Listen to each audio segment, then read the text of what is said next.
Hello दोस्तों, स्वागत है आपका अपने YouTube channel civil tech guidance में। दोस्तों, मैं आज आपके लिए एक वीडियो लेकर आया हूँ। मटेरियल रिक्वायर फॉर कंक्रीट, मतलब एक बैग सीमेंट के लिए जब हम कंक्रीट बनाते हैं या माल बनाते हैं तो उसमें जो लगने वाली सैंड और एग्रीगेट की जो मात्रा होती है वो कितनी होती है, या कितने तसले या कितने परात हम एक बैग सीमेंट का माल बनाने के लिए डालें, वो मैं आज आपको बताने वाला हूँ। तो बनिए बनिए बने रहिए मेरे साथ और इस वीडियो को पूरा देखिए। चलिए वीडियो शुरू करते हैं। मैं एक एग्जांपल लेता हूँ M20 कंक्रीट ग्रेड का। मैंने ले लिया M20 ग्रेड। अब मुझे इसका रेशियो मालूम होना चाहिए पहले ही। तो इसका रेशियो होता है 1:1.5:1.5:3। इसका रेशियो मुझे पता रहना चाहिए। अब उसके बाद मुझे तीनों मटेरियल की डेंसिटी के बारे में पता रहना चाहिए, मतलब सीमेंट, सैंड और एग्रीगेट की जो डेंसिटी होती है मुझे इसके बारे में पता रहना चाहिए। जैसे सीमेंट की जो डेंसिटी होती है वो 1440 kg/m³ होती है। इसी प्रकार सैंड की जो डेंसिटी होती है 1600 kg/m³ लेते हैं हम। और एग्रीगेट की जो डेंसिटी लेते हैं वो हम 1450 kg/m³ डेंसिटी ले लेते हैं। दोस्तों, ये डेंसिटी की बात हो गई। अब हम वॉल्यूम ऑफ सीमेंट निकालते हैं। वॉल्यूम ऑफ सीमेंट निकालने के लिए एक बहुत सिंपल सा फार्मूला होता है, वेट अपॉन डेंसिटी। हमें पता रहता है कि एक बैग सीमेंट का जो बैग होता है उसका जो वेट होता है वो 50 kg होता है। अब उस 50 हमने ये वेट अपॉन डेंसिटी के फार्मूले से हम इसका वॉल्यूम निकाल लेंगे। हमारे एक बैग सीमेंट का जो वेट होता है वो 50 और जो डेंसिटी हमारी होती है सीमेंट की 1440 होती है। इसको हमने 50 को 1440 से जब हम डिवाइड करेंगे तो हमारा सीमेंट का वॉल्यूम निकल के आ जाएगा, जो कि 0.035 m³ आ जाता है। ये वॉल्यूम हमें आगे ज़रूरत पड़ेगी इस वॉल्यूम की, इसलिए इस वॉल्यूम को ध्यान रखिए। अब इसी प्रकार जब हमने सीमेंट का वॉल्यूम निकाल लिया, अब हम निकालेंगे वॉल्यूम ऑफ सैंड और वॉल्यूम ऑफ एग्रीगेट। इन दोनों को वॉल्यूम निकालने के लिए हमारे पास जो हमने M20 ग्रेड लिया था, हमें पता है कि जो सैंड का रेशो है वो हमारा 1.5 है। इस 1.5 को हम सीमेंट के वॉल्यूम से जब मल्टीप्लाई करते हैं तो हमारा वॉल्यूम ऑफ सैंड निकल के आ जाता है, जो कि है 0.0525 m³। ये हमारा वॉल्यूम ऑफ सैंड निकल के आ जाता है। इसी तरीके से हमें पता है कि जो एग्रीगेट का जो रेशो है M20 ग्रेड में वो 3 है।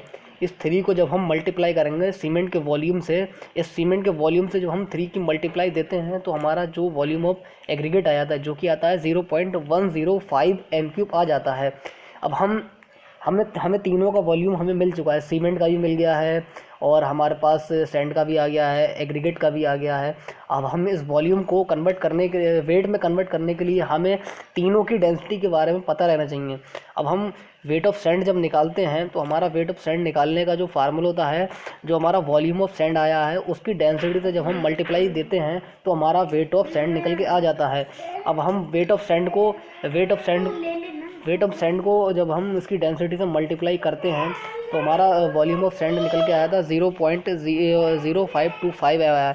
अब हम इसकी डेंसिटी से मल्टीप्लाई देते हैं तो हमारा 84 kg आ जाता है। ये हमारा volume of weight of aggregate sand आ गया। इसी प्रकार जब हम वेट ऑफ एग्रीगेट निकालते हैं तो इसका जो वॉल्यूम आया था वेट ऑफ सैंड एग्रीगेट का, इसकी हम डेंसिटी से जब मल्टीप्लाई करते हैं तो हमारा वेट ऑफ एग्रीगेट आ जाता है। जैसे हमारा ये वॉल्यूम ऑफ एग्रीगेट और इसकी जब हम मल्टीप्लाई करते हैं इसकी डेंसिटी से तो हमारा वेट ऑफ एग्रीगेट आ जाता है 152 kg और हमारा वेट ऑफ सैंड है 84 kg। तो हमारा ये दोनों चीज़ें निकल के आ गई। इसी तरीके से जब हम इसका वाटर रिक्वायर, मतलब इस कंक्रीट को बनाने में, एक बैग सीमेंट का कंक्रीट बनाने में जो हम वाटर डालते हैं वो हमें कितना डालना चाहिए, तो हम M20 ग्रेड के लिए हमारा जो वाटर सीमेंट रेशियो होता है वो 0.55 होता है। अब हमने एक बैग सीमेंट के लिए हमारा एड मिक्सचर अगर डालते हैं तो हमारा 250 ml सफिशेंट है, वो ठीक है। अब हमारा जो वाटर निकल के आता है, जो हमारा एक बैग का जो वेट है और इसकी जब मल्टीप्लाई हम वाटर सीमेंट रेशो से करते हैं 0.55 से, तो हमारा वाटर का कंटेंट निकल के आ जाता है, जो कि आया 27.5 लीटर हमारा ये वाटर लगेगा। इसी प्रकार जो हमारा ये जो निकल के आया है वेट ऑफ एग्रीगेट 152 kg। जब हम कंक्रीट बनाते हैं तो हमारा 10 mm का एग्रीगेट और 20 mm का एग्रीगेट मिलाते हैं। इसका जो परसेंटेज होता है वो हम 60-40 के जो है रेशियो में लेते हैं, मतलब 60% हमारा 20 mm एग्रीगेट लगता है और 10 mm एग्रीगेट हम का जो परसेंटेज लेते हैं वो 40% लेते हैं। अगर हम 152 kg का 60% 20 mm एग्रीगेट का निकालते हैं तो हमारा आ जाता है 91.2 kg। मतलब 20 mm एग्रीगेट हमारा इतना पड़ेगा और 10 mm एग्रीगेट हमारा जो है 60.8 kg हमारा ये 10 mm एग्रीगेट पड़ेगा। अब हम जो कंक्रीट बनाते हैं उसको किसी चीज़ से मेज़र करते हैं, जैसे हम कोई परात या तसले से उसको मेज़र करते हैं। हमारा एक बैग सीमेंट में 3 तसले निकलते हैं, 3 तसले या 3 परातें कह लीजिए वो निकलती है। इसी प्रकार अब हम किस तरीके से ये एग्रीगेट को डालें वो मैं आपको बता देता हूँ। कुछ थंब रूल होते हैं वो मैं आपको बता देता हूँ कि वो उसको किस तरीके से जो है निकालते हैं। जैसे ही दोस्तों ये मैं आपको दिखाता हूँ, कुछ थंब रूल होते हैं कि एक तसले में कितना केजी मटेरियल आता है। हमारा जो सैंड आता है वो एक तसले में 20 केजी आता है। हमारा जो सैंड निकल के आया था वो 84 केजी। तो लगभग 4 तसले से कुछ ज़्यादा जो है हमारा 4 तसले पड़ जाएंगे सैंड के। इसी प्रकार जो हमारा एग्रीगेट आया था वो हमारा 20 mm का एग्रीगेट एक तसले में आता है 21 केजी। तो हमारे 4.5 तसले या परात हमारे एग्रीगेट 20 mm का लगेगा।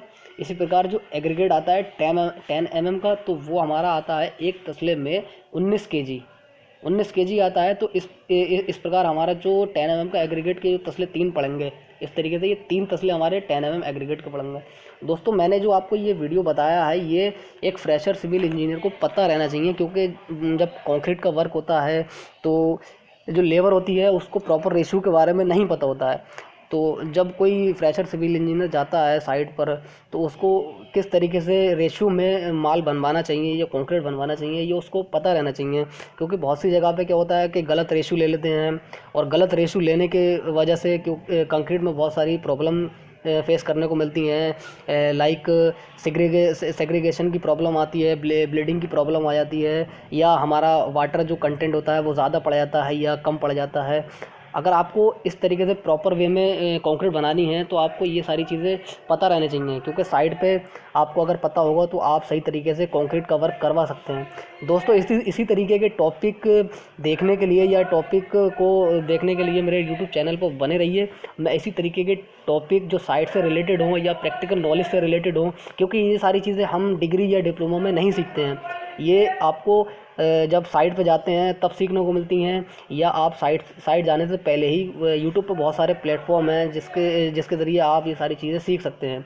तो मैं यही कहूँगा कि आप इसी तरीके से सीखते रहिए और मेरे यूट्यूब चैनल पर बने रहिए। मैं इसी तरीके की वीडियो आपको प्रोवाइड कराता रहूँगा।